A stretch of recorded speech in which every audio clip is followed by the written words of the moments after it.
mali fi Allah jalla jalaluhu sommana kana dirqama nurratti godhe hikman isa yookaanu ogeessi isa wan hedduudha sommanun faayidaa qaamaatu hedduu ta'uu qabdi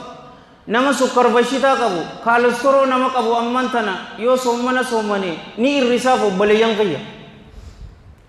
irra guddoon hikmaadha ammoo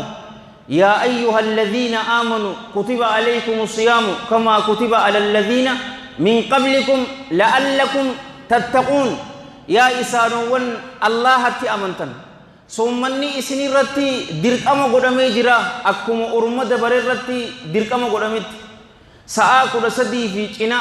biyya gariitti sa'a 18 isin qofaa miti sommana kana ka sommantan warri isin dura dabarees